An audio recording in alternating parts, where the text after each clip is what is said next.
दुनिया के कई लोगों के हृदय में बहुत सारे प्रश्न होते हैं।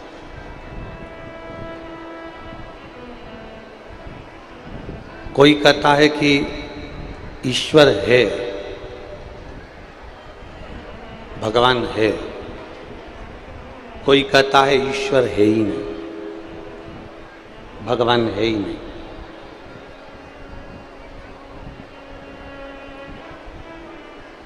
कोई कहेगा कि मंदिर तक जाओ, देवालय शिवालय तक जाओ और भगवान शंकर को एक लोटा जल चढ़ाओ, भगवान की सेवा करो, आराधना करो, पूजन करो, अर्चना करो, सेवा में लगो।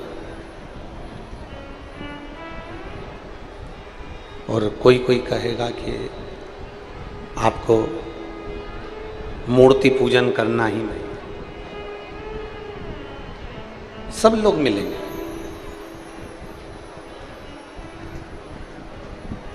कोई कहेगा इस मंदिर में जाओ, कोई कहेगा उस मंदिर में जाओ, कोई कहेगा देवी जी को भजो, कोई कहेगा राम जी को भजो, कोई कहेगा कृष्ण को भजो, कोई कहेगा शंकर जी को भजो, कोई कहेगा नारायण को भजो, कोई कहेगा शनि महाराज को भजो, कोई कहेगा गुरु महाराज को भजो, कोई कहेगा नाग देवता को भजो, कोई कहेगा इसको भजो। हम तो केवल इतना कहते हैं, तुम्हारी जिससे अच्छी पटे, पटे का मतलब है जिससे अच्छी बने।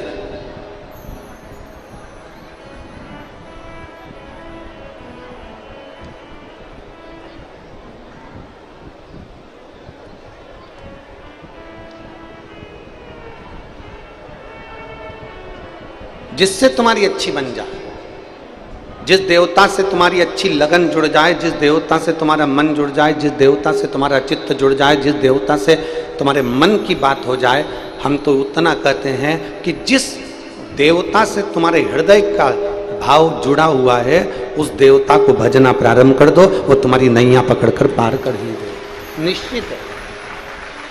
राम से तुम जुड़े हो तो राम को भज लो, कृष्ण से तुम जुड़े हो तो कृष्ण को भज लो, शिव से तुम जुड़े हो तो शिव को भज लो, देवी से अगर जुड़े हो तो देवी जी को भज लो। तुम्हारा जो मन पड़े, तुम्हारा जो चित्त करे, तुम्हें जो लगे कि ये मेरी नैया पार कर सकते हैं, उनको भज लो। पर जिसको भी भजना, शिव महापुराण की कथा कहती है, जिसको भी भजना पूर्ण समर्पण से भजो, पूर्ण समर्पण।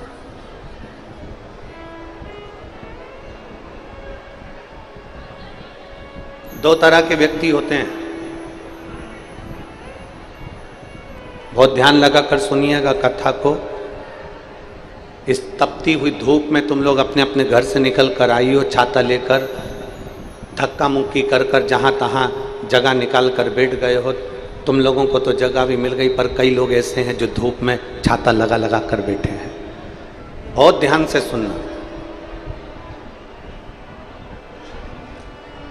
दो तरह के व्यक्ति होते हैं। एक वो जो कहीं नौकरी करता है, सर्विस कर रहा है, और दूसरा वो जिसकी खुद की दुकान है, जिसका खुद का व्यापार है। स्वयं की दुकान, स्वयं का व्यापार, स्वयं की दुकान। ये अमलेश्वर की लाखों की भीड़ में ऐसे व्यक्ति होंगे जो कोई नौकरी वाला भी है तो कोई दुकान वाला भी, कोई सर्विस कर रहा है, कोई बिजनेस कर रहा है, दुकान का। दोनों में क्या अंतर है? नौकरी करने वाले में और व्यापार करने वाले में क्या अंतर है? सर्विस करने वाले में और दुकान करने वाले में क्या अंतर है? सर्विस कर रहा है, नौकरी कर रहा है उसमें, और जो दुकान कर रहा है, व्यापार कर रहा है, उसमें क्या अंतर है? शिव महापुराण की कथा कहती है इसमें सबसे बड़ा अंतर यह है कि नौकरी करने वाला, सर्विस करने वाला 5 बजे अगर ऑफिस की छुट्टी होती है तो वो 4 बजे से घड़ी देखना चालू कर देता है। कौन? जम के बोलो जरा, जम के। सर्विस वाला, नौकरी वाला 4 बजे से घड़ी देखना चालू कर देता है, 4 बजे से घड़ी को देखना प्रारंभ कर देता है कि मेरी 5 बजे छुट्टी होगी, मुझे 5 बजे ऑफिस से जाना है, 5 बजे मुझे जाना है, 5 बजे मुझे जाना है, 5 बजे मुझे जाना है, 5 बजे मुझे जाना है।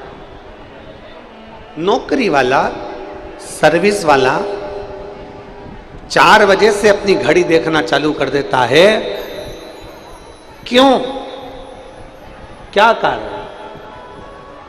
4 बजे से वो घड़ी देख रहा, ये नौकरी वाला, सर्विस वाला। और दुकान वाला घड़ी नहीं देखता। रात के 10 बज रहे हैं ना, दुकान मंगल कर रहा है और कोई ग्राहक आकर खड़ा हो गया, तो ग्राहक आते से ही वो 10 बजे रात को भी सामान देगा जरूर। अगर 10 बजे रात को भी कोई ग्राहक आ गया तो वो दुकान बंद करते करते करते करते भी अपना सामान जो है वो देगा। नौकरी वाला 4 बजे से घड़ी देखना चालू कर देता है, और व्यापार करने वाला जिसकी खुद की दुकान है वो घड़ी नहीं देखता, जाते जाते भी ग्राहक आ जाए तो उसको देखकर फिर जाता है। उसका केवल एक कारण है कि नौकरी वाला घड़ी इसलिए बार बार देखता है क्योंकि उसका नौकरी के प्रति पूर्ण समर्पण नहीं है, और दुकान वाला घड़ी इसलिए नहीं देखता क्योंकि वो पूर्ण अपने व्यापार की ओर समर्पित होकर चलता है।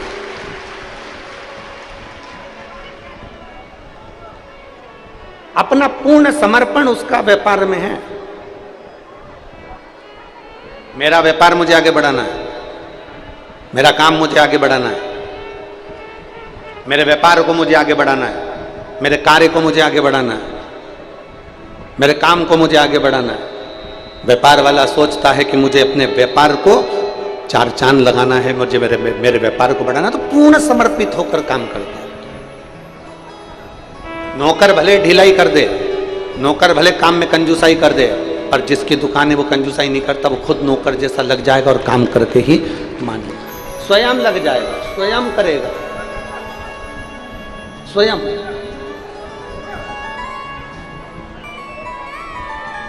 बस शिव महापुराण की कथा यही कर रही है। सर्विस जैसा समर्पण नहीं चाहिए कि 4 बजे से तुम घड़ी देखना चालू कर दो कि अब मुझे जाना है, अब मुझे जाना है, अब मुझे जाना है। आप में से कई माताएं ऐसी बैठी हैं, कई बहुएं ऐसी बैठी हैं, टीवी पर कथा सुन रहे हैं, कई भाई बहन ऐसे बैठे हुए हैं जो 40 साल की जिनकी उम्र है, 45 साल की उम्र है, और उन्होंने अपने जीवन को सोच लिया अब तो मेरा जिंदगी खत्म हो गई, अब मेरे से बनता नहीं है, अब तो मैं मरने वाला हूँ, अब तो मेरा शरीर बेकार हो गया, अब तो मैं किसी काम का ही नहीं रहा, अब तो मैं परेशान हो गया, अब तो केवल अब अंतिम क्षण 40-45 की उम्र में तुम कह रहे हो कि अब मेरे शरीर से नहीं बनता। 40-45 की उम्र में तुम कह रहे हो कि मेरा शरीर काम नहीं करता। 40-45 की उम्र में तुम कह रहे हो कि अब मैं किसी काम का नहीं रहा। मतलब तुम सर्विस वाले हो, इसलिए तुमने ये विचार कर लिया कि अब मेरा शरीर काम का नहीं है, मैं काम का नहीं हूं, अब मेरा मरने की उम्र हो गई। पर अगर देखना है तो किसी व्यापार वाले को देखो, देखना है तो घर के किसी बुजुर्ग को देखो जो 85 साल का होने के बाद भी रसोई घर में भोजन बनाने के लिए तैयार खड़ा है।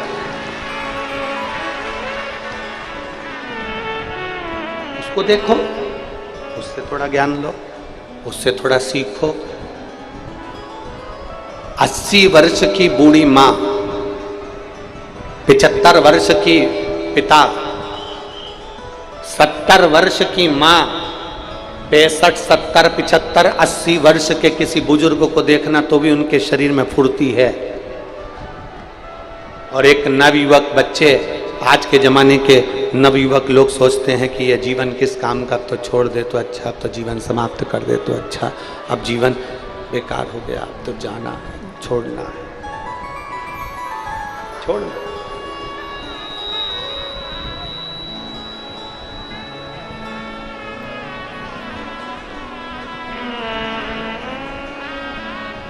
महाराज, अरे देख लिया संसार हमने देख लिया, सब मतलब के यार हमने देख लिया। झूठे नाते झूठे रिश्ते, झूठे नाते झूठे रिश्ते, अरे झूठा है संसार हमने देख लिया, सब मतलब के यार हमने देख लिया, संसार हमने देख लिया, सब मतलब के यार हमने देख लिया। ये संसार सागर में एक सर्विस वाला है, एक दुकान वाला है, सर्विस वाला समय देख रहा है, दुकान वाला समय नहीं देख रहा। वो समय देखता ही नहीं, समय नहीं देख रहा। उसको मालूम है भगवान ने जितनी मुझे जिंदगी दी है, परमात्मा ने मुझे जितना जीवन दिया है, भगवान ने मुझे जितना जीवन दिया है, उस जीवन को मुझे अच्छे से जीना है, बहुत अच्छे से।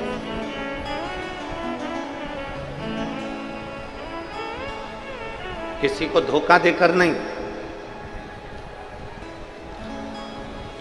किसी को कष्ट देकर नहीं, किसी को परेशान कर कर नहीं,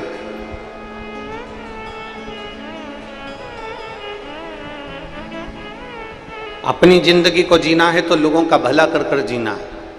एक कथा आती है, चंद्रवंश में एक नंद नाम के राजा हुए।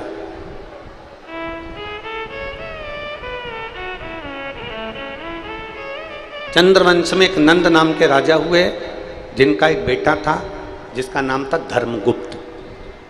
क्या नाम है उसका? जम के बोलो जरा, धर्मगुप्त। फिर से बोलो नाम, धर्मगुप्त। चंद्रवंश के एक राजा थे नंद, जिनका एक बेटा था धर्मगुप्त। नंद राजा का बेटा धर्मगुप्त अपने पिता के बतलाए हुए मार्ग पर चलता था और पिताजी जो कह देते थे वैसा वो करता था, पिता के अनुकूल चलता। अच्छा, भगवान बनाता भी है ना तो बड़ा सोच समझ के बनाता है।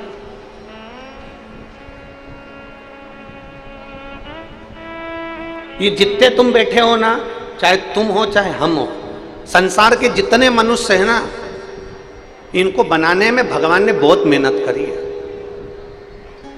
बहुत मेहनत।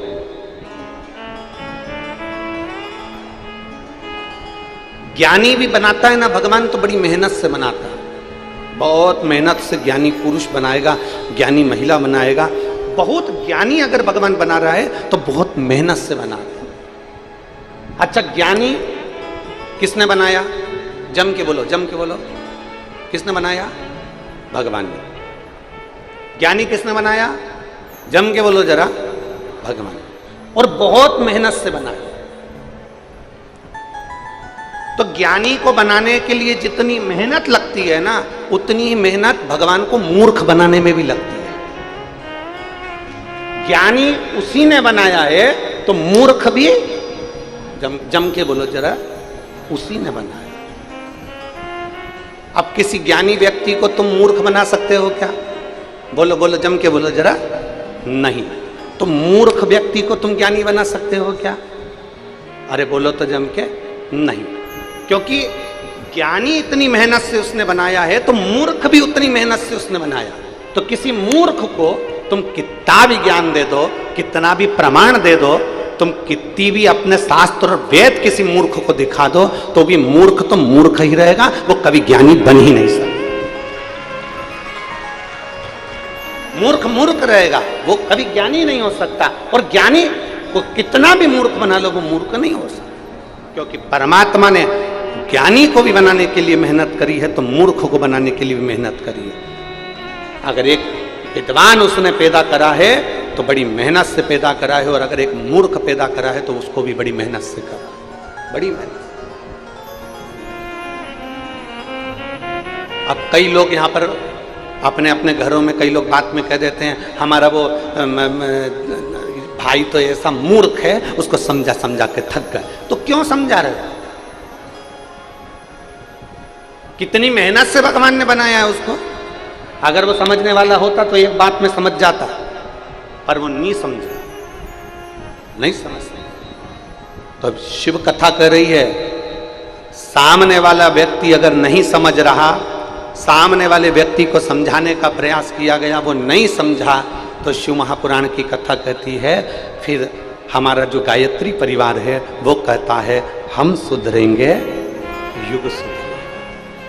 हमारा जो गायत्री परिवार है वो कहता है कि हम सुधरेंगे युग सुधरेगा। अगर किसी को हम बदल रहे हैं और वो बदलना नहीं चाहता, किसी को हम सुधार रहे हैं वो सुधरना नहीं चाहता, वो मूर्ख की मूर्ख रहना चाहता है, तो शिव पुराण की कथा कहती है फिर उसको मत सुधारो, उसको मत बदलो। फिर शिव पुराण की कथा कहती है अपने आप को बदल लो तो संसार पूरा बदला नजर आने लगेगा। अपने आप को हम सुधरेंगे, जम के बोलो जरा, हम सुधरेंगे, हम बदलेंगे, युग बदलेंगे। अब हमें बदलना, और बदला कि नहीं बदला युग। कलयुग चल रहा था, लोगों ने मंदिर छोड़ दिए थे, शंकर जी के मंदिर में ताले पड़े रहते थे, शंकर जी के मंदिर में कोई पानी डालने नहीं जाता था, कोई जल चढ़ाने नहीं जाता था, कुत्ते बैठे रहते थे, जाले हो जाते थे, शंकर जी के मंदिर में जानवर थे। पर शंकर के मंदिर में सावन के महीने में लोग जाते थे और शिवरात्रि पर जाते थे। कावड़ लेने के लिए कुछ लोग जाते थे, कावड़ भरने के लिए कुछ लोग जाते थे। सावन के महत्व को कौन जानता था? हर महीने शिवरात्रि आती है ये कोई नहीं जानता था। घर से जल ले जाने का क्या महत्व है इसको कोई नहीं जानता था। शंकर जी की बेटियां कितनी हैं इसको कोई नहीं जानता था। श्री शिवाय नमस्तुभ्यम मंत्र कैसा है इसको कोई नहीं जानता था। पर धीरे धीरे धीरे धीरे कलयुग में ये शिव युग आकर समाहित हो गया और ये जनमानस में शंकर की भक्ति बढ़ी। और कलयुग में शिव युग आया है मेरे बाबा ये तेरा रचाया। ये जो भजन की लाइन है हमारे झांसी वाले चतुर्वेदी जी हैं, शिष्य हैं, उनकी धर्म पत्नी ये भजन बनाई थी। अब तो लोगों ने इसको अपनी अपनी एल्बम में गा दिया, पर इस भजन का निर्माण झांसी वाले चतुर्वेदी जी की धर्म पत्नी ने किया था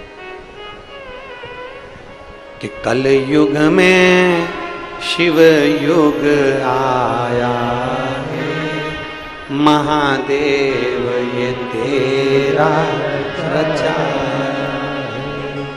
कलयुग में शिव युग आया और मेरे शंभु ये तेरा रचाया।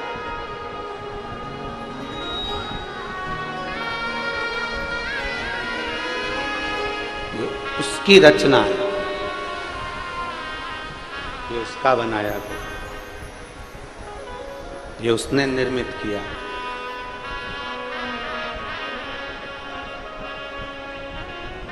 एक बात आप लोगों से पूछें, छत्तीसगढ़ वालों जरा जवाब देना, और आस्था चैनल के सामने बैठकर जो कथा सुन रहे हैं वो भी जवाब देना।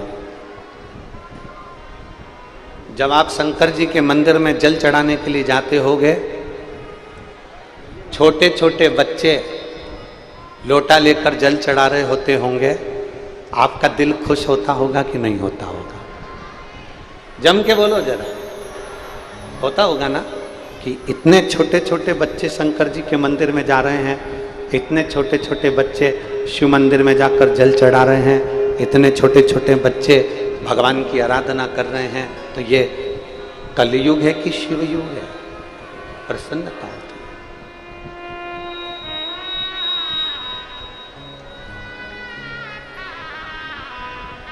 कितनी प्रसन्नता। और फिर निवेदन करूंगा इस व्यासपीठ के माध्यम से आप सभी से करोड़ों लोग इस शिव महापुराण की कथा को, अमलेश्वर की कथा को करोड़ों लोग आस्था चैनल पर सुन रहे हैं, करोड़ों लोग। और पूरे अमलेश्वर के भक्त पूरे पंडालों में बैठकर, दुकानों पर, रोडों पर बैठकर कथा सुन रहे हैं। उनसे निवेदन करूंगा, जिस घर के बच्चे के हाथ में शंकर जी को चढ़ाने का लोटा आ गया, जिस घर के बच्चे को आपने मंदिर की सीढ़ी चढ़वा दिया, उस घर का बुजुर्ग कभी वृद्धाश्रम की सीढ़ी नहीं चढ़ेगा, यह पक्का है।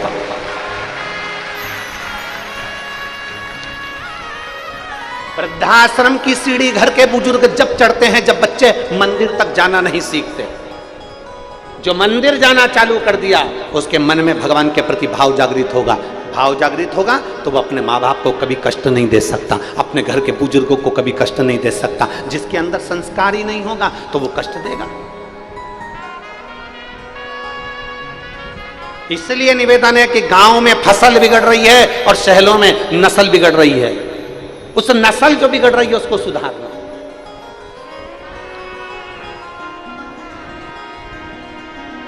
थोड़ा सुधारने का प्रयास कर। चंद्रवंश के राजा नंद के घर में एक बेटे हुए जिनका नाम था धर्मगुप्त।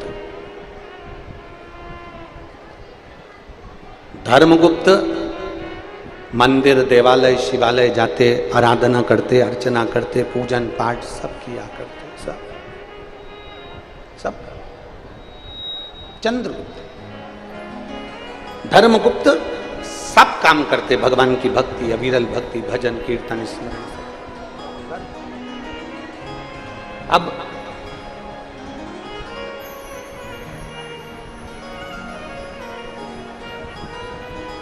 एक दिन धर्मगुप्त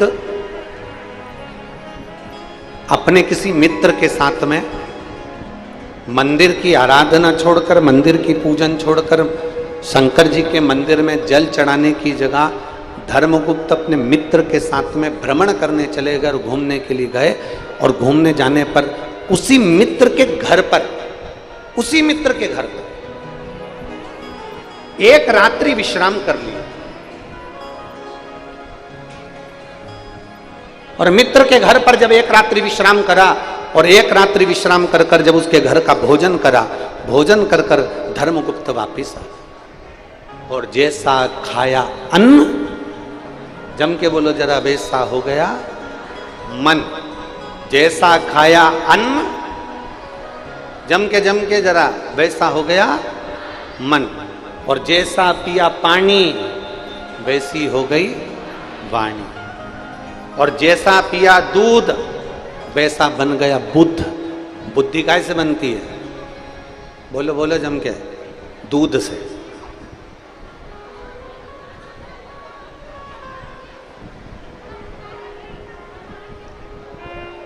पहले लोग गाय का दूध पीते थे, गौ माता का। आज लोग गाय का दूध पीते हैं, जम के बोलो जरा, भैंस का। भैंस का दूध पी रहे हैं ना, इसलिए सास बहू के आगे कितनी भी बीन बजा ले और बहू सास के आगे कितनी भी बीन बजा ले, बाप बेटे के आगे कितनी भी बीन बजा ले और बेटा बाप के आगे कितनी भी बीन बजा ले, गुरु चेले के आगे कितनी भी बीन बजा ले और चेला गुरु के आगे कितनी भी बीन बजा ले। भैंस का दूध पिया है तो कितना भी हारन दे लो, भैंस टस से मस नहीं होती। उसी तरह आज का व्यक्ति टस से मस नहीं होता।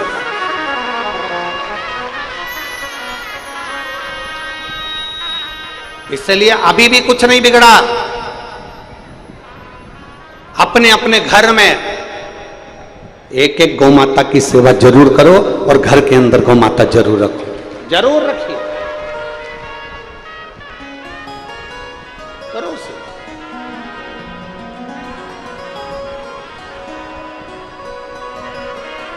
अरे गौ माता की सेवा करो रे, सेवा करो तो मेवा मिले।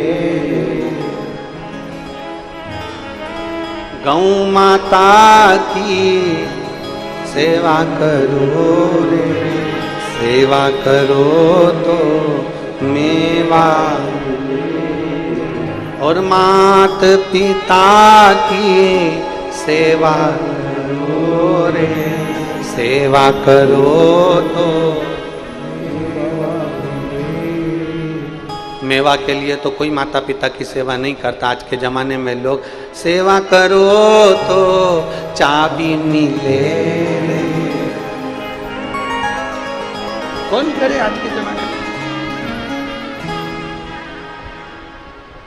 फिर वही वाली लाइन आ गई, देख लिया संसार हमने देख लिया, सब मतलब के यार हमने देख लिया।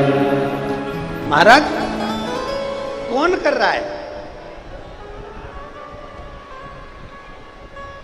शिव मंदिर छोड़ा धर्मगुप्त ने, अपने दोस्त के घर चले गया, मित्र के घर। एक रात्रि विश्राम करा, भोजन किया, भोजन कर कर वापिस आया। अन्न का बड़ा असर है, अन्न का बहुत असर, बहुत सावधानी रखिए भोजन करने में, बहुत सावधानी।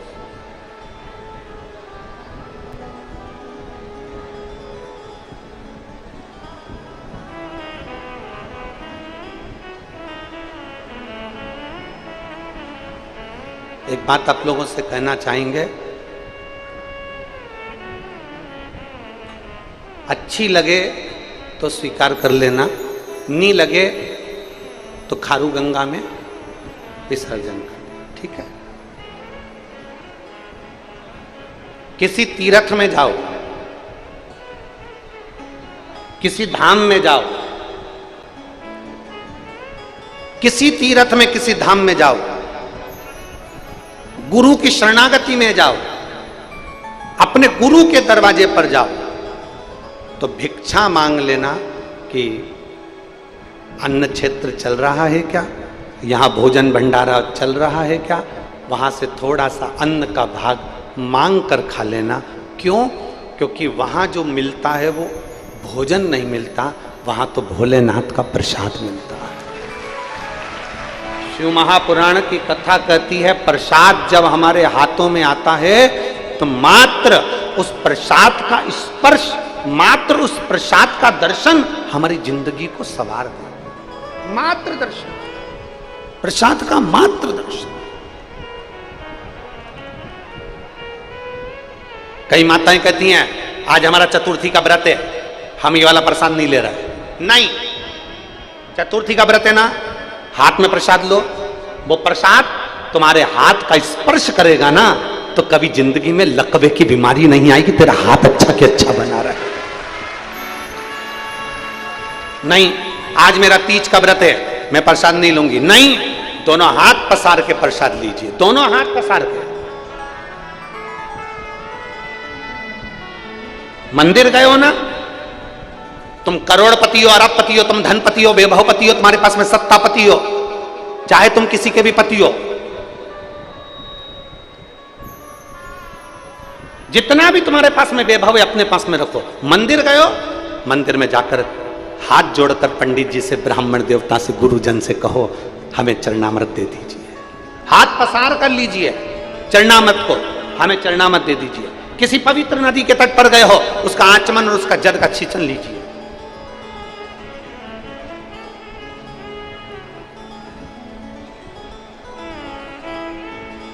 वो कितना फल देगा। एक पत्र है, देखिए,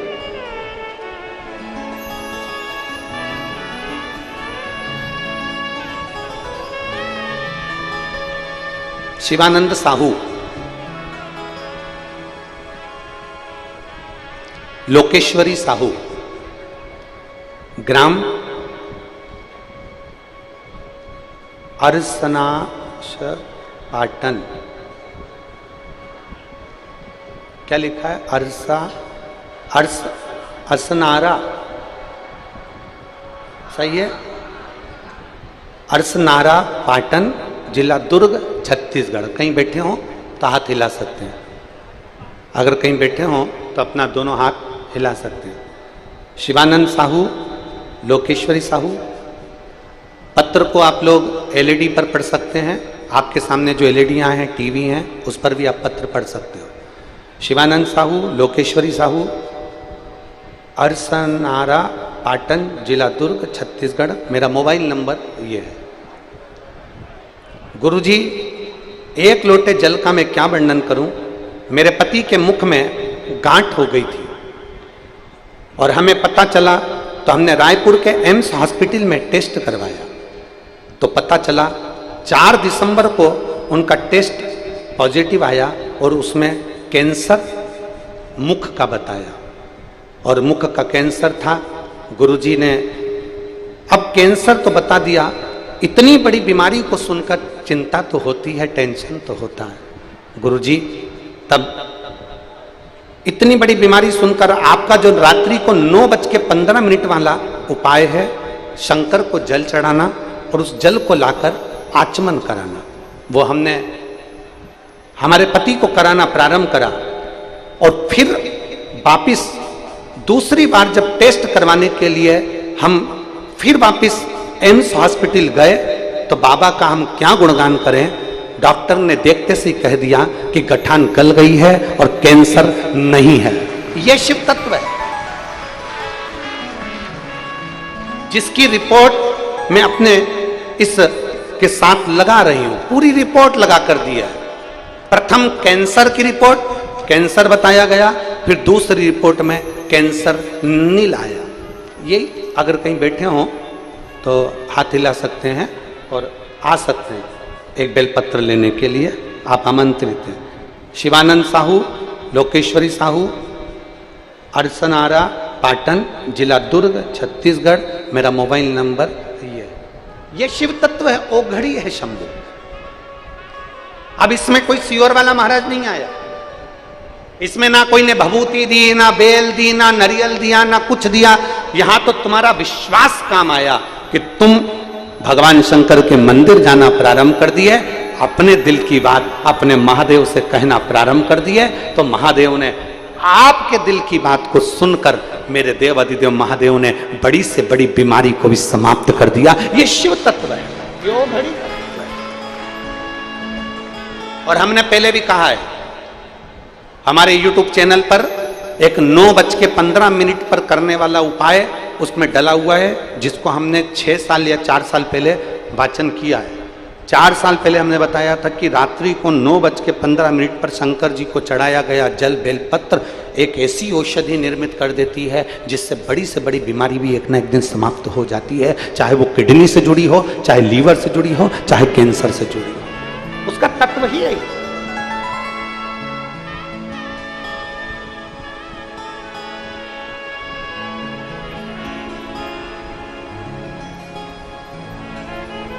एक जीवन की सार्थकता सिद्ध होती है उसमें, एक आनंदता सिद्ध होती है उसमें। और शंभो शरणे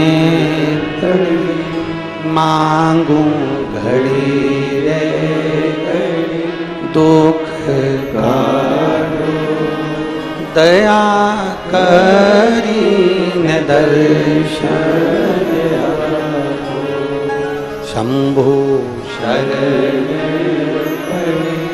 मांगो घड़ी रे दुख काटो दया करी न दर्शन आपो। शिव तत्व की प्रबलता आपके विश्वास में।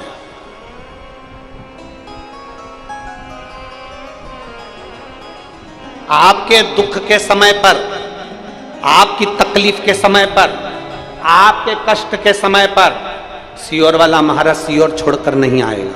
याद रखना, बहुत अच्छे से समझ लेना।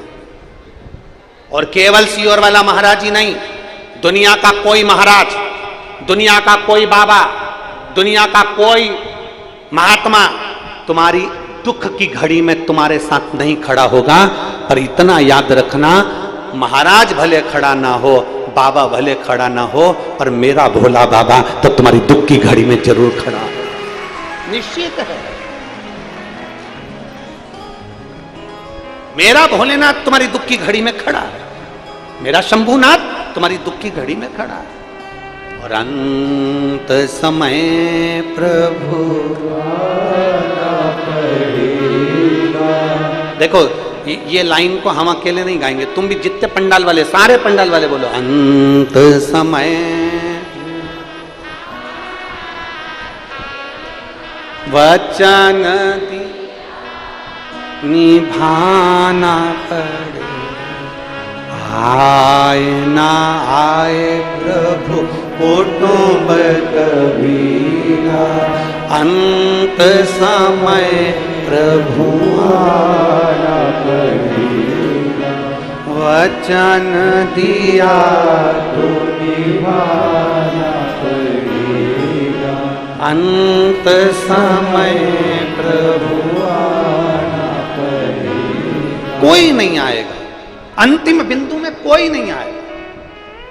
तुम्हारा 50 लाख का कर्जा हो जाए, तुम एक एक रिश्तेदार के हाथ पैर जोड़कर देख लेना, हम देखें कौन तुम्हारा 50 लाख का कर्जा चुका सकता।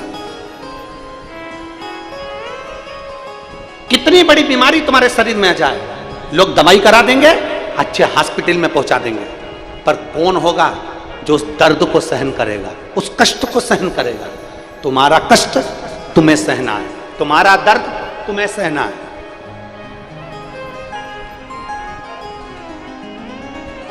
कोई दूसरा नहीं सहेगा।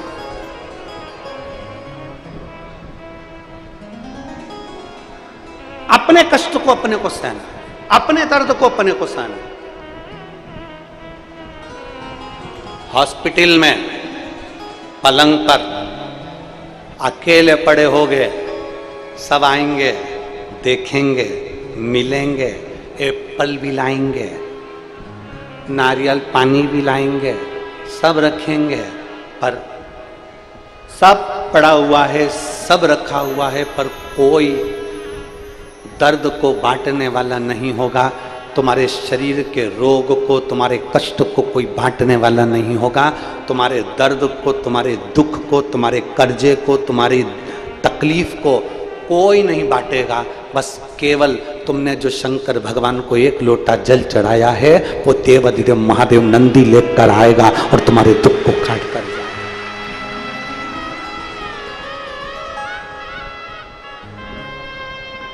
एक पत्र है, देखिए,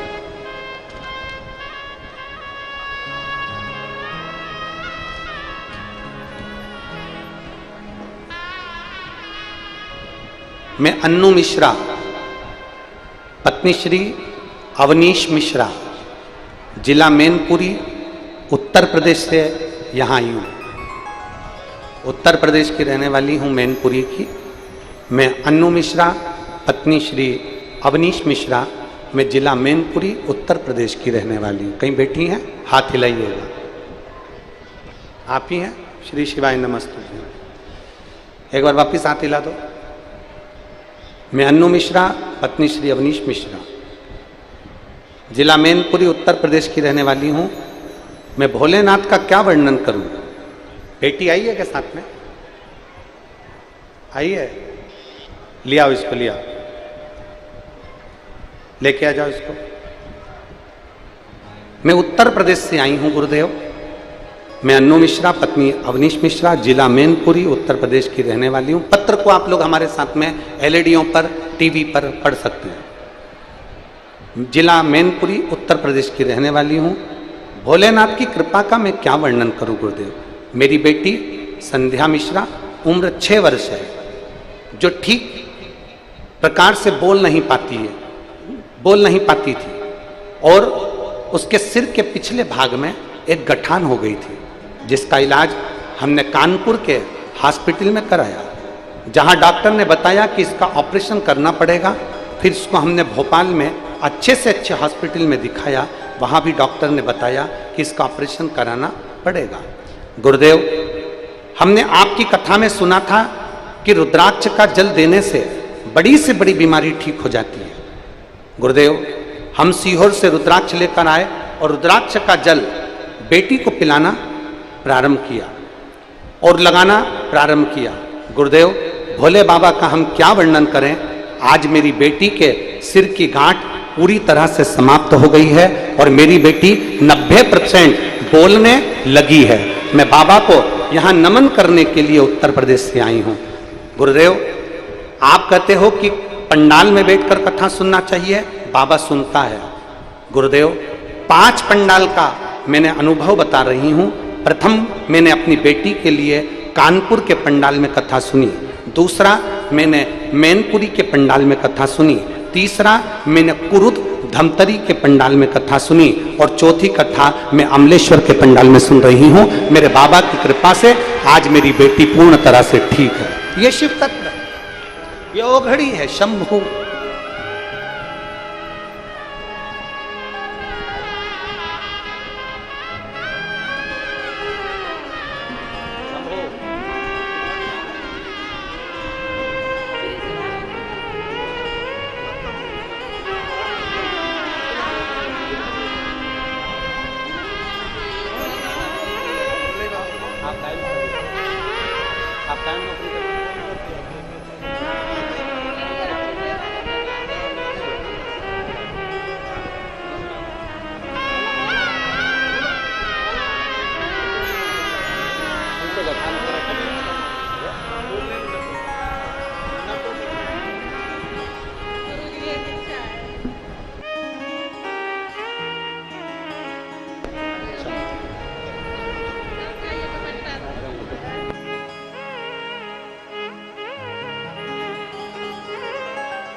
इस बेटी के, उसके पापा सीआरपीएफ में सर्विस भी करते हैं। बेटी के सिर में बड़ी गठान थी और बोल नहीं पाती थी। उसके पापा मम्मी का कहना है 90% बेटी बोलने लगी और गठान पूरी गल चुकी है। ये शिव तत्व है, शंभु है वो। और खाली ना जाता कोई, मेरी जीजियों, मेरे जीजाओं, मेरी बेटियों, मेरे बेटाओं, मेरी माताओं, मेरे भाई, आप इतनी धूप में अगर बैठकर कथा सुन रहे हो, आस्था चैनल पर कथा सुन रहे हो, मोबाइल पर कथा सुन रहे हो, तुम्हारी कथा खाली नहीं जाएगी। मेरा बाबा तुम्हें भरकर जरूर भेजेगा। उससे दिल से कहो, अरे खाली ना जाता कोई दर से तुम्हारे, खाली ना जाता कोई दर से तुम्हारे, मैं भी खड़ी हूँ नन्हे पाँव पसारे। अपने हृदय लगा लो, लगा लो, गिरा जा रहा हूँ, उठा लो, उठा लो। भोले अपने दर से अब तो न टालो, गिरी जा रही हूँ, उठा लो, उठा लो। कोई साथ नहीं दे, ना हम आएंगे ना दुनिया का कोई व्यक्ति आए। अंत समय में जब तुम्हारी तकलीफ की घड़ी हो, जब तुम्हारी कोई ऐसा समय तुम्हारे पास में आ गया कि मैं बहुत कष्ट में हूं, उस समय उसको याद करना, उस परमात्मा को याद करना, मेरे ओघड़दानी, मेरे शंभू को याद करना। देरी नहीं करेगा। ब्रह्मा जी ब्रह्मलोक में रहते हैं, भगवान विष्णु वैकुंठ लोक में रहते हैं और मेरा देव अधिदेव महादेव पृथ्वी पर रहता है। जो पास में रहता है वो सबसे पहले तोड़ कर आएगा और तुम्हारा दुख हर कर। नजदीक में आए शिव, नजदीक शंभू, उसको पुकारो, उसको बुला लो। महाराज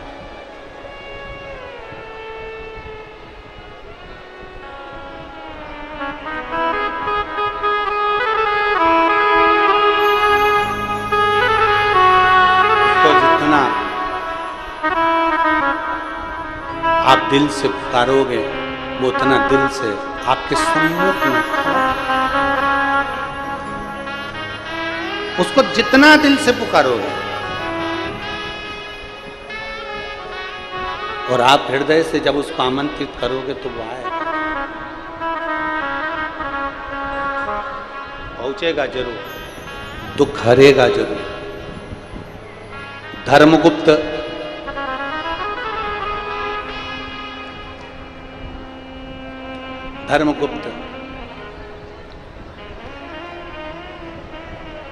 मित्र के घर गया और मित्र के घर में भोजन कर कर आ गया एक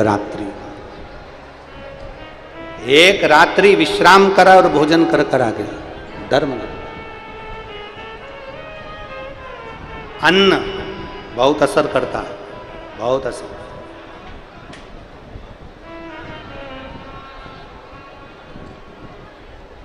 आप लोगों में से रात्रि के समय पर कोई इस पंडाल में आए हो? जम के बोलो जरा, हाथ उठाओ, कौन कौन आया रात्रि को पंडाल में? आए हो आप लोग?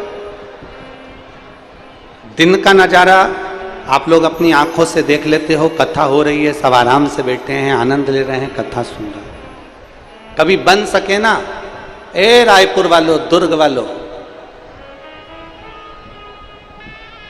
अमलेश्वर वालों, बन सके तो कभी रात्रि के समय पर आकर इस पंडाल का नजारा देखना। सब अपनी मस्ती में शंकर को याद कर कर पुकारते हुए, गाते हुए भजन में डूबे मिले।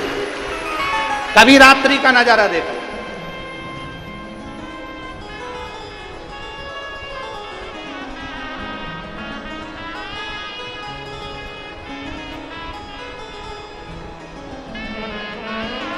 कभी मौका मिल जाए तो रात्रि का नजारा आकर देखिए, एक बार पंडाल में पहुंच कर देखो। बांटने वाले पानी बांट रहे होंगे, बांटने वाले बिस्कुट बांट रहे होंगे। रात्रि के समय पर कोई घर से पोहा बना कर लाएगा, कोई भोजन बना कर लाएगा, सबको बांट रहे होंगे और लोग भजन में डूब कर नाच रहे होंगे, कूद रहे होंगे, भगवान शंकर को याद कर रहे होंगे। कुंभ में 12 साल में कुंभ का नजारा एक बार देखने को मिलता है। कुंभ का नजारा एक बार दर्शन करने को मिलता है। और शिव महापुराण का ये कुंभ ऐसा कुंभ है जो हर 7 दिन में नजारा दर्शन करने को मिलता है। इसका आनंद लीजिए, इसका आनंद।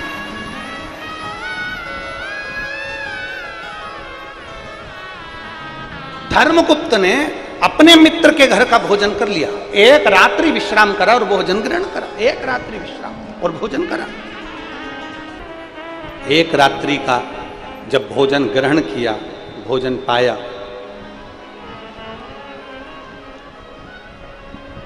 भोजन किया, बुद्धि में जिस दोस्त के घर का भोजन करा था, जिस मित्र के घर का भोजन करा था, वो मित्र जिसके घर का भोजन किया है, जिसके यहाँ का भोजन किया है, वो मित्र धोखेबाज था। ये शिवानंद साहू जी हैं, लोकेश्वरी साहू, अरसनारा, पाटन जिला दुर्ग से, जिनके मुख में डॉक्टर ने एम्स में कैंसर बता दिया था और फिर रात्रि के 9:15 वाला जो प्रयोग किया और आज बाबा की कृपा से कैंसर नील आया है। एम्स की रिपोर्ट उनके हाथ में दी गई है। एक बार, ये आपकी ताली नहीं है, ये महादेव से इनको आशीर्वाद दिलाया गया है। एक बार जोरदार ताली बजाएं।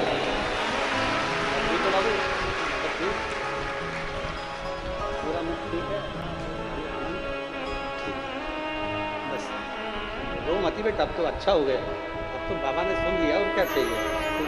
ठीक है ना? पूरा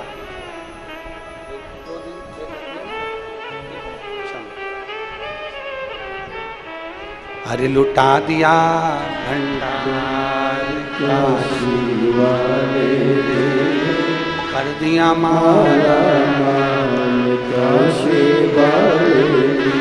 अपने भीतर एक धर्मगुप्त एक रात्रि को विश्राम करके मित्र के घर का भोजन करता रहा।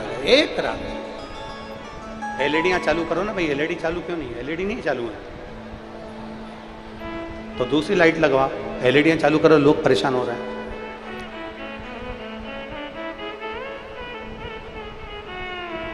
लाइट नहीं है, आप लोग आराम से बैठ जाओ, कथा आपके कानों तक पहुंच रही है, आप लोग कथा श्रवण करिए, उसका आनंद लीजिए। आप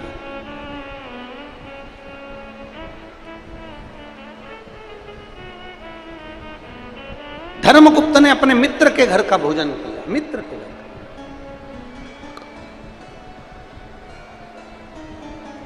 अब जिस मित्र के घर का धर्मगुप्त भोजन करे थे वो मित्र धोखेबाज था, दिखावा करता था राजा के लड़के के साथ में, धर्मगुप्त के साथ में दिखावा करता था कि मैं इसका हितैषी हूं, मैं इसका सहयोगी हूं, मैं इसका ध्यान रखने वाला हूं, मैं इसका हितैषी हूं, मैं इसका सहयोगी हूं, मैं इसका ध्यान रखने वाला हूं। ये दिखावा करता था, और मेरी जीजियों, मेरे जीजाओं, मेरी बेटियों, बेटाओं, मेरी माताओं, भाई, ध्यान रखना, तुम एक बात का अपने भीतर एक स्मरण रखिएगा, अपने भीतर एक भाव रखिएगा कि दुनिया में अच्छा मित्र, दुनिया में अच्छा मित्र बड़ी मुश्किल से प्राप्त होता है, बड़ी मुश्किल, बहुत मुश्किल से मिलता है। अच्छा मित्र बड़ा मुश्किल से मिलता है।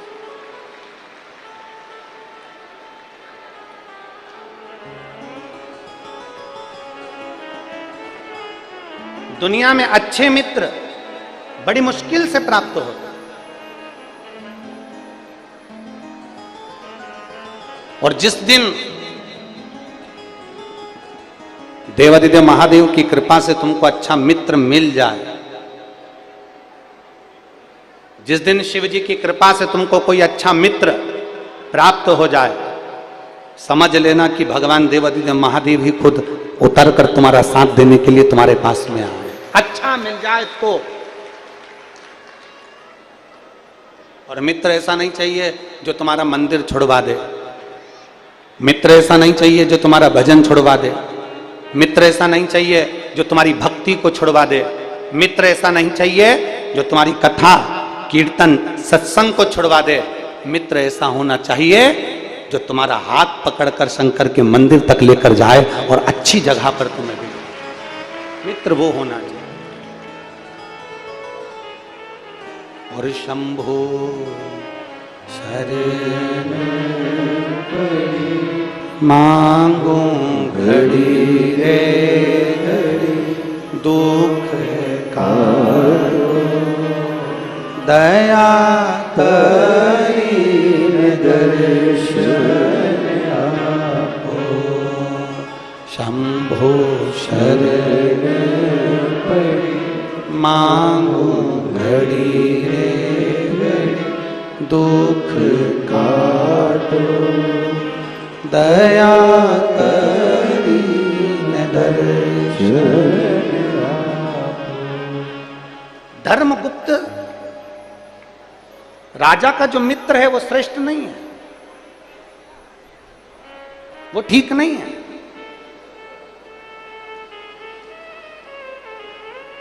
उसकी श्रेष्ठता नहीं।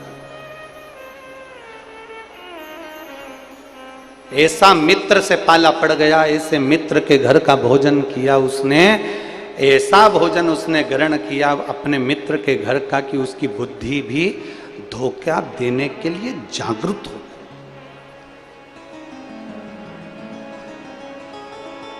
धोखा देने के लिए जागृत हो गई। और हुआ क्या? धर्मगुप्त एक दिन वन में मृगा करने के लिए गया, और वन में आखेट खेलने के लिए जैसे ही गया, जाते जाते रात्रि हो गई और उसकी बुद्धि ध्यान नहीं दे पाई कि रात हो गई, और आधी रात को वो घने जंगल में फंस गया। घने जंगल में फंसा, एक आम के पेड़ के ऊपर चढ़कर बैठ गया।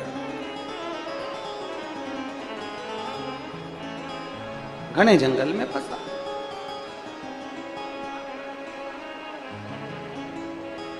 आम के वृक्ष के ऊपर चढ़ के बैठा है धर्मगुप्त।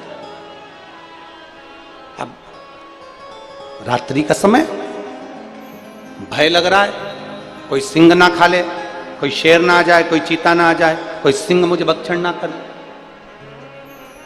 भय लग रहा है उसको।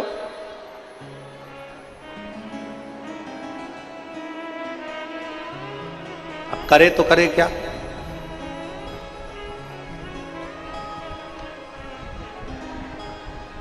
भय लग रहा है। बैठा है पेड़ के ऊपर। आधी रात को एक भालू के पीछे शेर दौड़ता दौड़ता आया और भालू भागता भागता भागता भागता एक रीछ भागता भागता आया, आम के पेड़ के ऊपर चढ़ गया।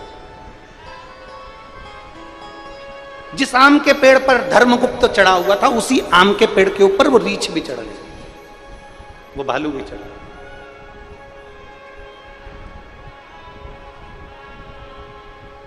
अब धर्मगुप्त को गुस्सा आया। धर्मगुप्त ने तुरंत धनुष और बाण उठाया और रीछ को मारने के लिए जागरूक हुए। इतने में रीछ बोला, मुझे मत मारो, देखो मेरे पीछे शेर पड़ा हुआ है, सिंह मेरे पीछे पड़ा है, ये शेर मुझे खा जाएगा, तुम चिंता मत करो, मैं तुम्हारा साथ दूंगा, मैं तुम्हें नहीं खाऊंगा। रीछ कहता मैं तुम्हें परेशान नहीं करूंगा। ठीक है,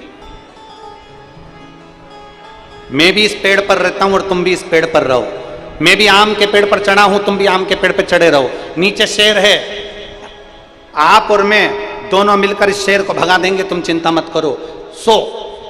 अब रीछ ने कहा एक काम करो, तुम पहले सो जाओ, फिर मैं सो जाऊंगा, तुम जाग जाना। शेर नीचे है, अपन एक दूसरे का ध्यान रखेंगे। अब थोड़ी देर बाद राजा ने कहा तू मुझे खा तो नहीं जाएगा? रीछ ने सौगंध खाली मैं नहीं खाऊंगा, तुम सो। राजा सो गया। धर्मगुप्त जैसे सोया, आधी रात को धर्मगुप्त की नेत्र खुले। खुलते से ही अब उसने रीछ से कहा, रीछ तुम सो जाओ। जब राजा सोया, धर्मगुप्त जैसे ही सोया तो नीचे जो शेर था, शेर ने रीछ से कहा फेंक दे राजा को नीचे। रीछ कहता नहीं, मैंने इसको वचन दिया है, मैं नीचे नहीं फेंक सकता, मैं इसको धोखा नहीं दे सकता, मैं तेरे सामने इस राजा को नहीं फेंकूंगा।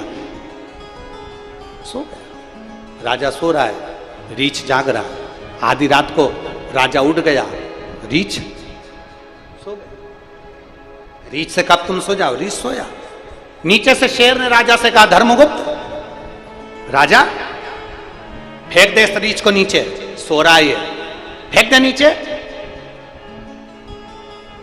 इस रीछ को नीचे फेंक दे राजा, मेरी बात मान ले, नहीं तो बाद में तुझे खा जाऊंगा। इतने में तो राजा ने तुरंत धक्का देकर रीछ को नीचे फेंकने ही वाला था। इतनी देर में उस रीछ ने एक आम की डाली को पकड़ लिया और पकड़कर रीछ उस आम की डाली को पकड़कर बच गया। और राजा से उस रीछ ने कहा कि धन्य है रे राजा, देख मैंने तुझे धोखा नहीं दिया, जानवर होकर, पशु होकर, जीव जंतु होकर मैंने तुझे धोखा नहीं दिया, पर राजा तूने मुझे धोखा दिया, तूने मुझे धोखा दिया। राजन, मैं अंगिरा, मैं तेरी परीक्षा लेने के लिए आया था। आज मैं तुझे श्राप देता हूं राजन, पृथ्वी पर तू पागल बनकर जन्म लेगा, अगला जन्म जो तेरा होगा तू पागल बनकर जन्मेगा। राजा हाथ जोड़कर कहता है मुझे क्षमा कर दो, गलती। अंगिरा जी कहते हैं अगर मनुष्य का शरीर मिला है, मानव की देह मिली है, मानव का शरीर मिला है, तो इतना याद रखना कि किसी को धोखा मत देना जिंदगी में। अगर धोखा दिया है तो किसी पागल खाने में जाकर पागल को देख लेना और अगला नंबर अपना भी लिख लेना कि अगला नंबर इस पागल की गिनती में हमारा भी होने वाला है, क्योंकि हमने धोखा दिया है। किसी को धोखा मत। जरा सी प्रॉपर्टी के चक्कर में, जरा से धन के चक्कर में, जरा सी सत्ता के चक्कर में, जरा से वैभव के चक्कर में, जरा सा नाम के चक्कर में हम एक दूसरे को धोखा देने के लिए तैयार बैठे हैं। जरा सी कुर्सी के चक्कर में हम एक दूसरे को लात मारने के लिए तैयार बैठे हैं। जरा सी प्रॉपर्टी के चक्कर में हम भाई भाई को नुकसान पहुंचाने के लिए तैयार बैठे हैं। और ईमानदारी से बोलो, अच्छे से अच्छे सूरमा शमशान में राख का ढेर बन गए।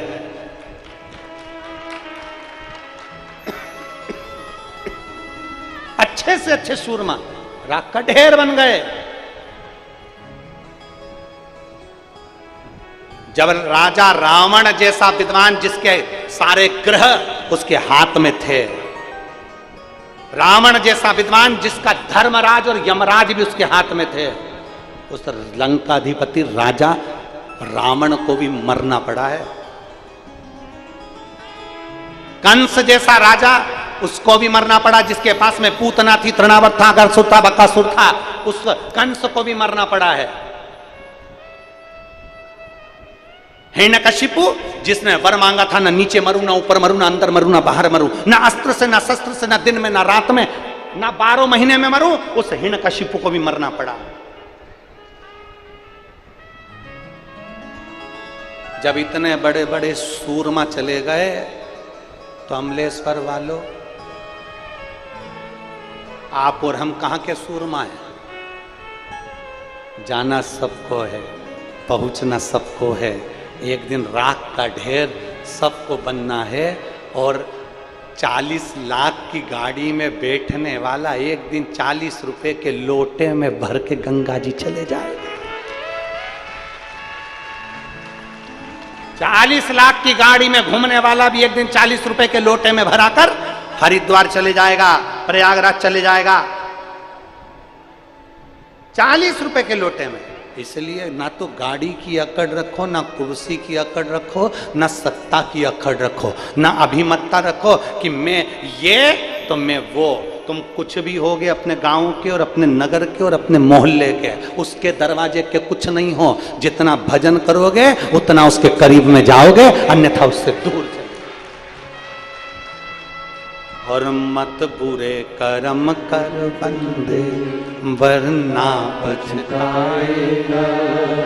भगवान की आंखों से तू बच नहीं पाएगा, तू बच नहीं पाएगा। अरे ओ अज्ञानी मत कर नादानी, अरे ओ अज्ञानी मत कर नादानी। समझो जरा। कई माताएं कह देती हैं अकड़ अकड़ में, वो तो मैं जिंदा हूं इसलिए घर चल रहा है, जिस दिन मैं मर गई ना आटे दाल का भाव मालूम पड़ जाएगा।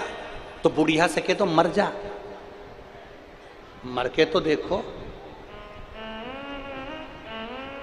कई लोग कहते हैं मैं दुकान चला रहा हूं, कोई कहता मैं घर चला रहा हूं, कोई कहता है मैं ये कर रहा हूं। अरे तुम होते तो भी होगा और नहीं होगे तो भी होगा।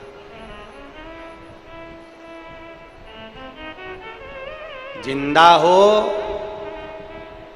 तो लोग रोटी सब्जी खा रहे हैं, मर जाओगे तो 10 दिन के बाद में पूड़ी, चने की सब्जी, रायता, गुलाब जामुन, खोपरा पाक, सेव, नुक्ती खूब लपक के खाएंगे।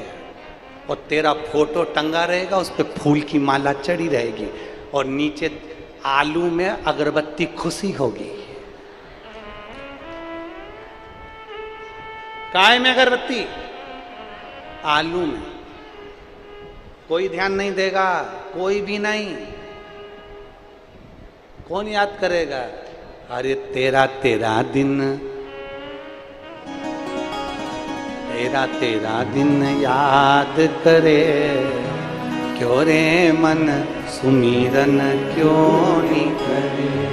कोई नहीं याद करेगा, केवल तेरा दिन याद करेंगे, इसके सिवा कोई 14वें दिन याद नहीं करे। छोड़ा गए। इसलिए निवेदन है, पृथ्वी पर यह मनुष्य का शरीर मिला है, मानव की देह मिली है, मानव का शरीर मिला है, तो कुछ अच्छा करते हुए चलना कि मरने के बाद भी लोग याद करें कि कोई था जिसने अमलेश्वर की इस पवित्र भूमि पर कोई अच्छा कार्य कर दिया। कोई कर्म बेकार कर कर मत जाओ, अच्छा करो जितना बन सकता।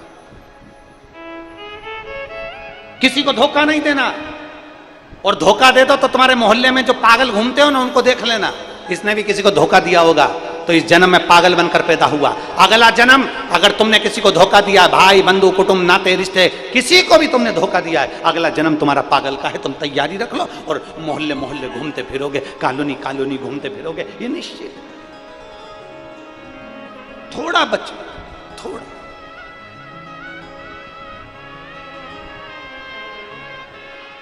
भगवान शिव की कथा कहती है, देवादिदेव महादेव का चरित्र कहता है, किसी को धोखा ना दिया, किसी को अपशब्द ना कहे जाए, किसी को ताना ना दिया जाए, किसी को आड़ा टेढ़ा ना कहा जाए। इसका स्मरण हमारे भीतर रहे कि हम किसी को अपशब्द ना बोलें, किसी को ताना ना दें, किसी को आड़ा टेढ़ा ना कहें, किसी को गाली ना दें और किसी के लिए अपशब्द का प्रयोग ना करें। शिव कथा कह रही है।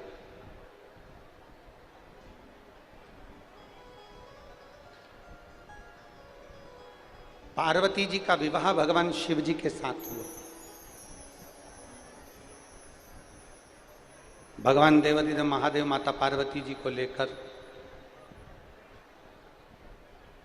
कैलाश धाम पर आ गए।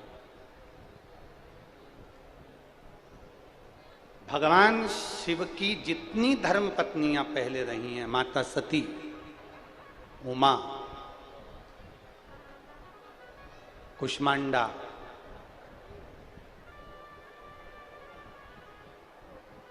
कालरात्रि, स्कंदा, जितनी भी, उन सारी देवियों ने जितना संघर्ष नहीं करा, उससे ज्यादा संघर्ष माता पार्वती जी ने किया। जितनी परीक्षा माता पार्वती जी ने दी है, उतनी परीक्षा किसी देवी ने नहीं दी। जितनी परीक्षा माता पार्वती,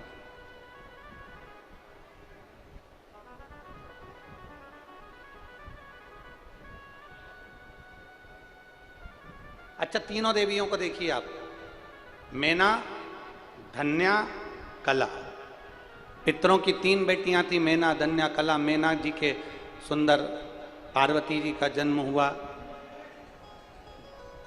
धन्या सुनैना बनी, जिनके यहाँ जानकी जी प्रकट हुई। कला कीर्ति हुई, जिनके घर में राधा जी प्रकट हुई।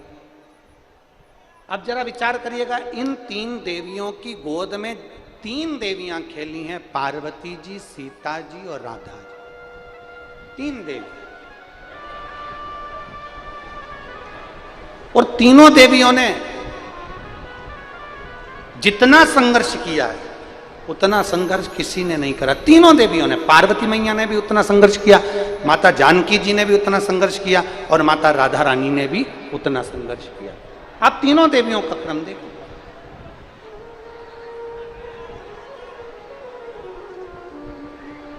माता पार्वती जी भी अथक संघर्ष कर कर तब शिव जी के पास पहुंची, तब पहुंची। बहुत संघर्ष। एक नदी में दो पत्थर आपस में बात कर रहे थे। एक बहुत चिकना सा पत्थर था, गोल, एकदम चिकना, गोल मटोल, बड़ा सुंदर पत्थर था, बहुत सुंदर। और एक पत्थर था खुदड़ा खुदड़ा सा, बेकार सा। एक बड़ा सुंदर सा पत्थर है, गोल, चिकना, गोल मटोल, और दूसरा पत्थर था खुदड़ा खुदड़ा सा। तो खुदड़ा हुआ जो पत्थर था, ऐसा आड़ा टेढ़ा बेकार सा पत्थर था, उसने गोल चिकने से पत्थर से, एकदम बढ़िया चिकना सा पत्थर, उससे कहा, भाई एक बात बता, मैं भी नदी में रहता हूं, तू भी नदी में रहता है, मैं भी पत्थर, तू भी पत्थर, पर एक बात समझ में नहीं आती कि मैं इतना खुदड़ा आड़ा टेढ़ा और तू इतना चिकना गोल मटोल, ऐसा क्यों, किस लिए? पत्थर ने पत्थर से कहा, देख भाई, तू एक जगह पर स्थिर हो गया और मैं नदी के पानी के वेग के साथ में लुढ़कता गया। नदी का पानी मुझे लुढ़काता रहा, लुढ़काते लुढ़काते मैंने नदी के पानी का वेग झेला, पर्वत से नीचे गिरा, फिर आगे बढ़ा, रेत, बालू और पानी की ठोकर खाते खाते खाते खाते आज मैं चिकना और गोल बन गया। तो किसी ने उठाकर मुझे महादेव समझकर पूजना प्रारंभ कर दिया।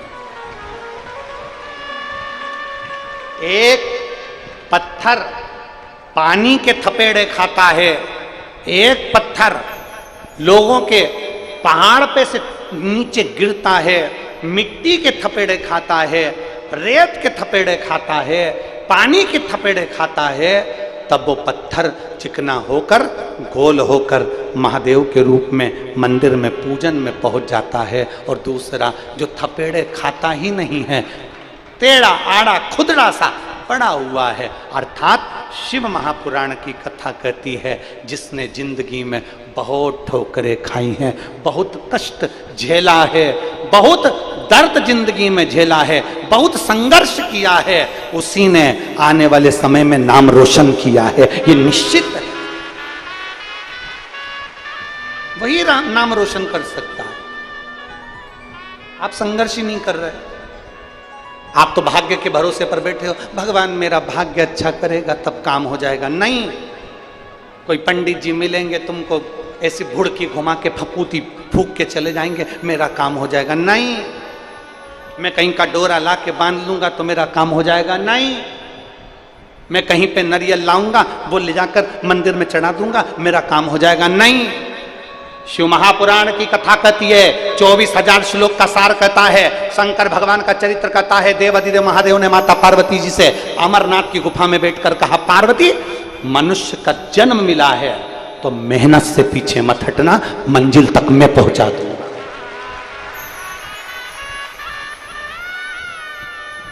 मेहनत से पीछे मत हटो, अपना कर्म करने से पीछे मत हटो, अपने संघर्ष से पीछे मत हटो। दुनिया गाली दे, आप पलट कर मत देखो, दुनिया अपशब्द कहे, आप पलट कर मत देखो, आपका कर्म है, अग्रण्य होकर चलते जाइए। थोड़ा ठोकर मिलेगी, थोड़ी समस्या जिंदगी में आएगी। लाइट का बिल भरते हो? अरे बोलो तो जम के, कौन कौन भरता लाइट का बिल? हाथ ऊंचा करो जरा, लाइट का बिल भरते हो जो नहीं भरते हो तो कैमरे में कैच कर लेना, लाइट वालों को बता देंगे। अरे बोलो तो जम के, लाइट का बिल भरते हो? सब लोग भरते हो ना? मोबाइल का बिल भरते हो? पैसा जमा करके बैलेंस लेते हो? अरे बोलो तो जम के, लाइट का बिल भरते हो तो लाइट का सुख पाते हो, मोबाइल का बिल भरते हो तो मोबाइल का सुख पाते हो। उसी तरह भगवान के नाम का भी बिल भरते रहो, भजन का बिल बढ़ाते रहो तो भगवान जीवन का सुख प्रदान करता है। ये भी बिल है।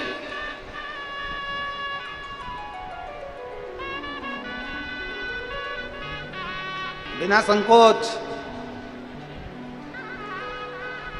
आग लगे बस्ती में, अपन रहो मस्ती में। क्या किसको रोई है? जम के जरा, क्या किसको रोई है? चादर तान के सोई। अलमस्त होकर जीवन जियो। हम तो बाबा के भरोसे चलते हैं, हम तो बाबा के भरोसे चलते हैं।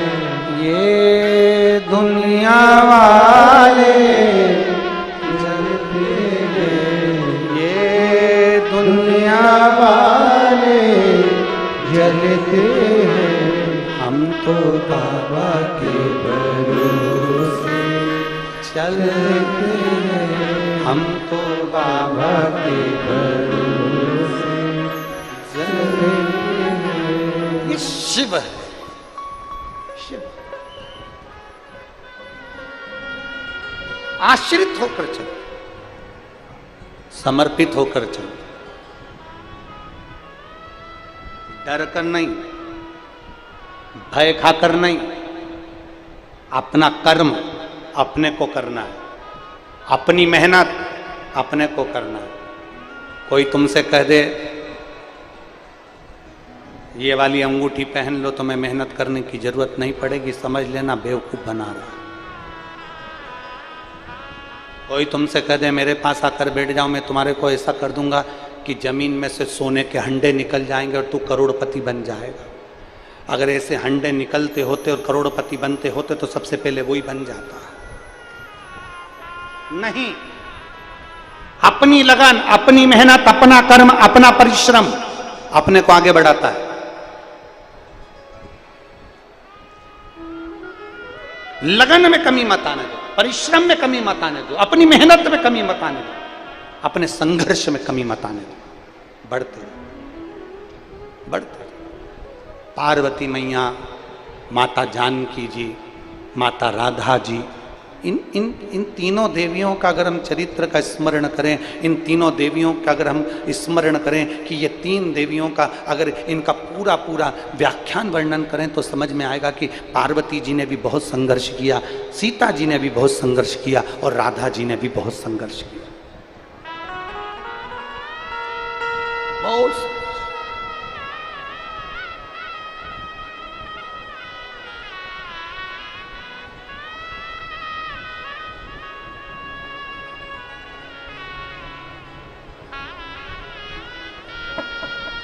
बोल पार्वती माता की, जानकी माता की, राधा रानी सरकार की। तीनों ने संघर्ष किया।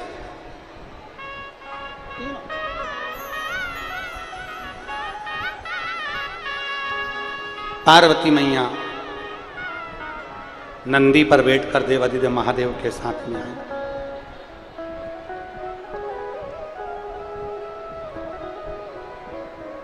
नंदी पर बैठकर।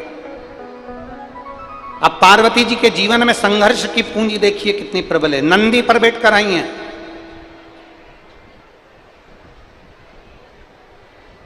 आते से ही पार्वती जी ने पूछ लिया अपना घर कहां है। शंकर भगवान बोले ये पूरी पृथ्वी तो अपना घर है, अपन रहेंगे कहां। शिव जी कहते हैं पूरी पृथ्वी पे अपन ही को तो रहना है। अरे मैं पूछ रही हूं कि अपन रहेंगे कहां।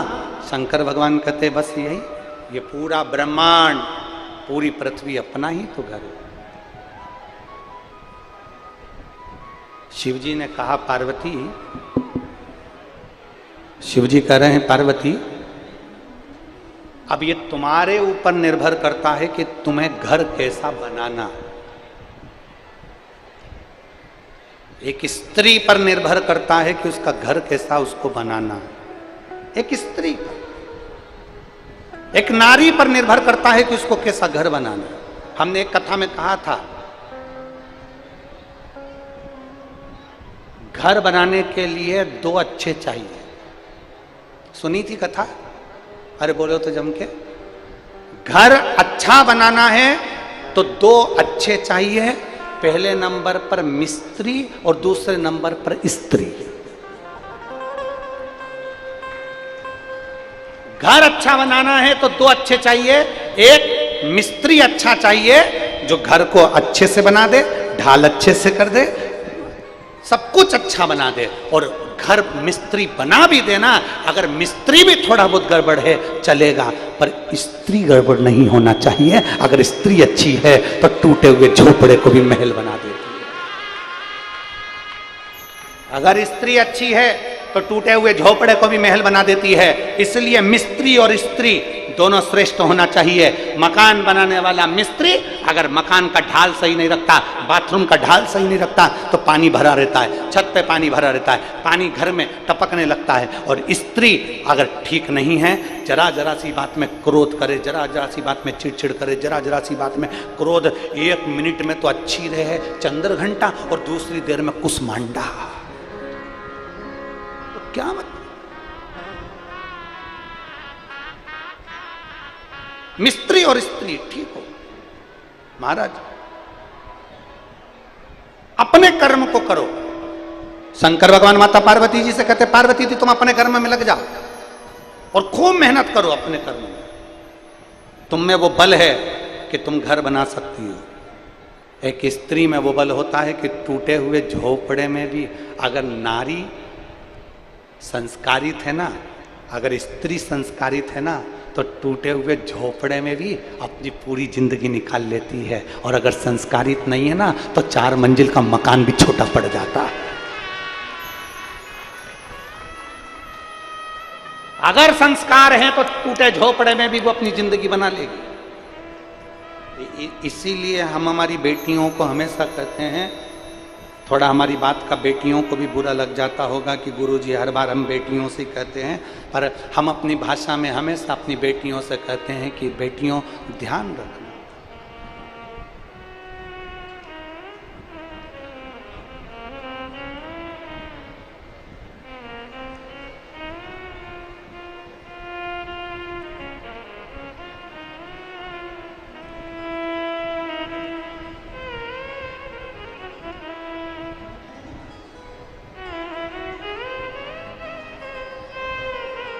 हम हमारी बेटियों से हमेशा कहते आए हैं, 100 तरह के लड़के मिलेंगे, पढ़ाई करोगी, स्कूल जाओगी, ट्यूशन जाओगी, कॉलेज जाओगी, नौकरी करने जाओगी, 100 लड़के मिलेंगे, परंतु वो 100 लड़कों के साथ 100 साल की जिंदगी सही नहीं जी सकते। जो तुम्हारे पापा ढूंढ कर लाएंगे उसके साथ 100 साल की जिंदगी सही जी सकते। जो तुम्हारे पापा ढूंढ कर लेकर आएंगे अपनी बेटी के लिए, कोई पिता कोई हल्का फुल्का ढूंढ कर नहीं लाएगा, लाएगा तो एक श्रेष्ठ लड़का ढूंढ कर लाएगा कि मेरी बेटी के अनुकूल है, मेरी बेटी के अनुकूल। और बड़ी विडंबना का समय चल रहा है।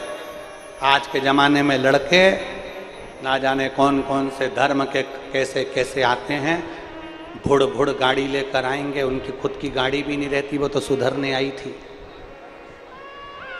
10 रुपए का डीजल पेट्रोल डला के तुमको शान दिखाएंगे, थोड़ी बॉडी शॉडी दिखाकर, और तुम्हें अपना बनाएंगे, नाम भी उसका सही नहीं बताएंगे, दूसरे नाम से तुमसे संबंध बनाएंगे, और एक दिन मालूम पड़े सूटकेस में तुम्हारे टुकड़े टुकड़े कर कर हरिद्वार में पटक कर आ जाएंगे। इसलिए मेरा निवेदन है बेटियों से, आपका पिता आपकी माँ आपके लिए कभी गलत नहीं सोचेगा। आपका बाप, आपकी माँ, आपकी महतारी, आपकी मैया, आपका पिता आपके लिए कभी गलत नहीं सोचेंगे। सारे निर्णय आप लो, पर आपकी शादी का निर्णय आपके माँ बाप के ऊपर छोड़ दो। सारे निर्णय आप लो, पर आपकी शादी का निर्णय आपके माँ बाप पर छोड़ो। वो माता पिता तुम्हारे लिए गलत नहीं सोचेंगे, अच्छा सोचेंगे।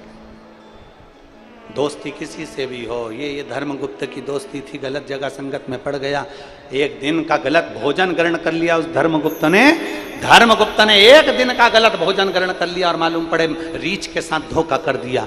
जरा विचार करिएगा, गलत अन्न, गलत स्थान, गलत जगह हमको बर्बाद कर देती है। बहुत ध्यान देना, सब्जी के ठेले पर मक्खी बैठती है ना, उसकी कोई कीमत नहीं होती। सब्जी तुल रही है, उस पर मक्खी बैठ गई, उसकी कोई कीमत नहीं है। किराना तुल रहा है, किराने पर मक्खी बैठ गई, उसकी कोई कीमत नहीं है। शक्कर पर मक्खी बैठ गई, उसकी कोई कीमत नहीं है। गंदे भोजन पर मक्खी बैठ गई, उसकी कोई कीमत नहीं है। पर वही मक्खी जब सोना तुल रहा हो और सुनार की दुकान में कांटे के ऊपर जाकर बैठ जाए तो मक्खी भी 5000 की हो जाती है। सब्जी पर मक्खी बैठी, उसकी कोई कीमत नहीं है। किराने पर मक्खी बैठी, उसकी कोई कीमत नहीं है। पर वो मक्खी जब सोने के कांटे पर जाकर बैठ जाती है, सुनार की दुकान पर जाकर बैठ जाती है, और सोना तुल रहा हो उस सुनार के उस पलड़े पर जाकर बैठ जाती है, तो मक्खी की कीमत हो जाती है। उसी तरह तुम इधर उधर फालतू जगह बैठोगे तो तुम्हारी कीमत नहीं होगी, पर तुम शिव के चरणों में जाकर बैठोगे तो तुम्हारी कीमत श्रेष्ठ होगी। इतने सारे बैठे हैं, इन्होंने टाकीज में कभी फोन नहीं लगाया होगा कि हमको सीट दिला दो, पर कथा में बैठने के लिए अच्छे से अच्छे सूरमा को फोन लगाना पड़ता है कि मुझे कथा में बिठा दो। टाकीज में बैठने के लिए कोई फोन नहीं लगाता, मॉल में घूमने के लिए कोई फोन नहीं लगाता, पर जब शिव महापुराण की कथा होती है, कुबेरेश्वर धाम से बाबा आए और शिव महापुराण की कथा कर कर जाए, तो लोग पहले से कहते हैं देखो हमारी सीट कर देना, पास दे देना, वीआईपी पास दे देना, हम तुम्हारे रिश्तेदार, हम तुम्हारे काका जी, हम तुम्हारे नाना जी, हम तुम्हारी बुआ जी, भले थोड़ा बहुत ले लेना पर हमको बिठा देना, हम वो आए, हम ये आए। जरा विचार करो, विचार करिएगा जरा, टॉकीज के लिए किसी ने फोन नहीं लगाया, मॉल के लिए किसी ने फोन नहीं लगाया, अच्छे अच्छे पद और कहीं पर भी चले जाओ, कभी सम्मेलन में आधिक जगह पर चले जाओ, उसके लिए कोई फोन नहीं आएगा। पर शिव महापुराण की कथा जब अपने क्षेत्र में होती है और सूचना मिल जाती कथा हो रही है, तो पूरे अमलेश्वर वालों के पास फोन आते हैं, हम तुम्हारे रिश्तेदार, हम आएंगे हो, हमारी आगे व्यवस्था कर देना हो, खंडेलवाल जी से पहचान है कि नहीं तुम्हारी, साहू जी से पहचान है कि नहीं तुम्हारी, हो हमको बिठा देना, आगे बिठा देना, हमको बिठा देना। सबसे बड़ा टेंशन है शंकर जी के चरणों में बैठना, बड़ा भारी काम, हमें बिठा देना, बस इतनी कृपा करना, ये दया। और बोल बम का नारा है, आवाज नहीं आई, कल्याण तुम्हारा है। बोल बम का नारा है, सारी समस्या का हल उसके भरोसे चल, उसके आश्रित होकर चल। वो कितना साथ देता है, कितना, उसके बराबर कोई साथ नहीं दे सकता।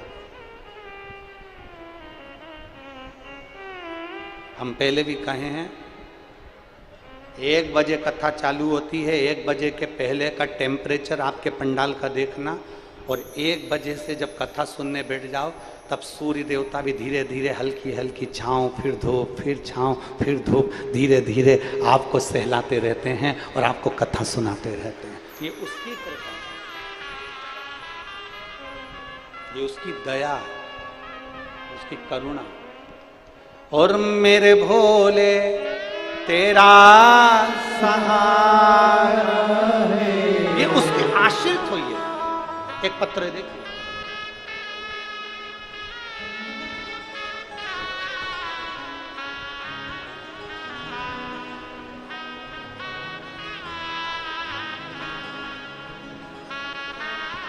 मेरा नाम प्रीति साहू है, पति,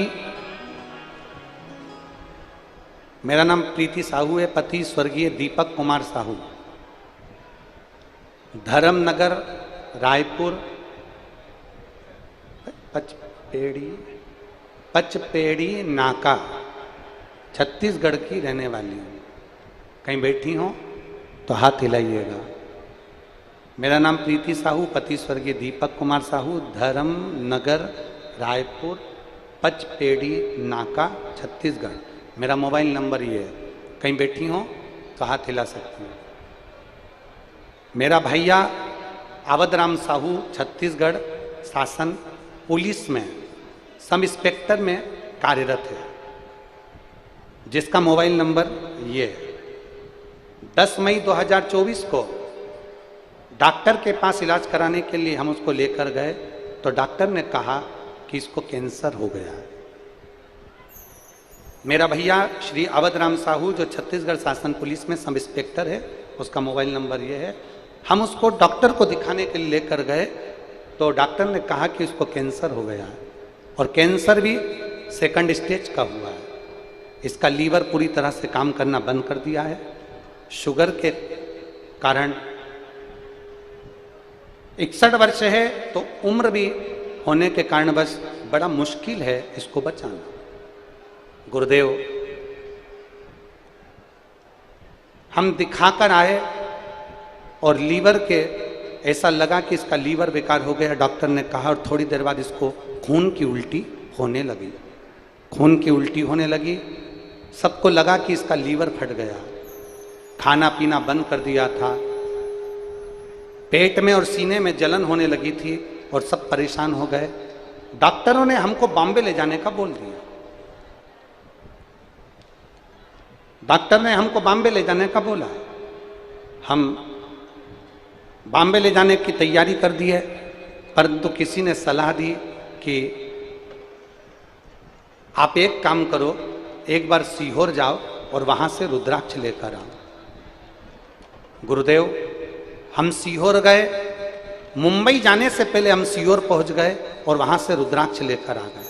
कुबेरेश्वर धाम का दर्शन किया, रुद्राक्ष लिया और उसको गलाकर पानी में डुबोकर 20 मई 2024 को हमने उसको रुद्राक्ष का जल देना प्रारंभ किया। और बाबा की कृपा का मैं क्या गुणगान करूं गुरुदेव। हम डॉक्टर को जब दिखाया तो डॉक्टर बोले इसका लीवर नहीं फटा है, इसके पेट में अल्सर हो गया था, छाला जो फट गया, जिसके कारण खून निकल रहा है। और डॉक्टर ने जब जांच करना प्रारंभ करी, हम रुद्राक्ष के जल को अमृत के तुल्य मानते हैं गुरुदेव, वो सीहोर का रुद्राक्ष नहीं, वो अमृत है। उसका पानी पिया और जांच कराई तो आज मेरा भाई कैंसर के रोग से मुक्त हुआ और मेरे भाई को लेकर मैं यहां आई। यहां मेरा भाई भी आया, कहीं बैठे हो। प्रीति साहू, पति स्वर्गीय दीपक कुमार साहू, धर्मनगर रायपुर पचपेड़ी नाका। मेरे भैया अवध राम साहू छत्तीसगढ़ शासन पुलिस में है, सब इंस्पेक्टर। अगर कहीं बैठे हो, आए हैं बेटा, आ जाओ जाओ।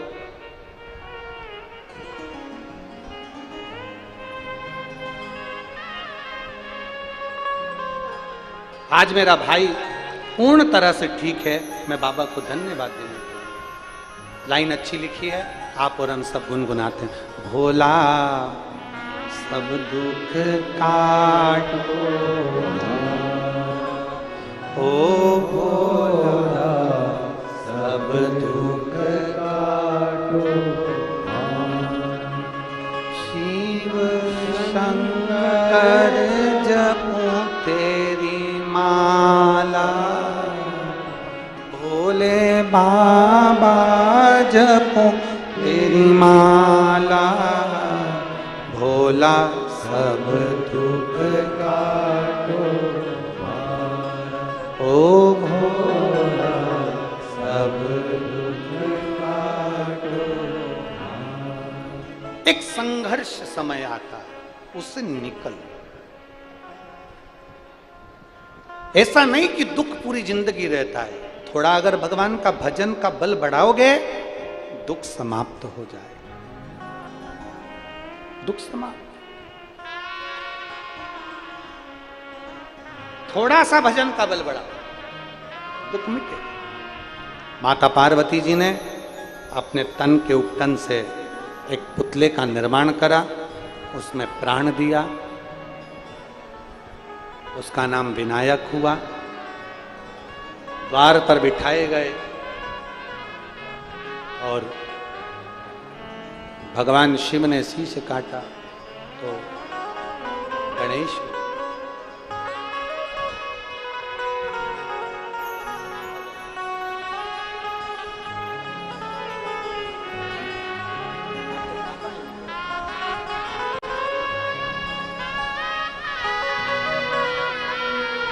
बच्चे के बड़े पिताजी हैं जिनको कैंसर हो गया था, अब ठीक हैं, और इनके भाई।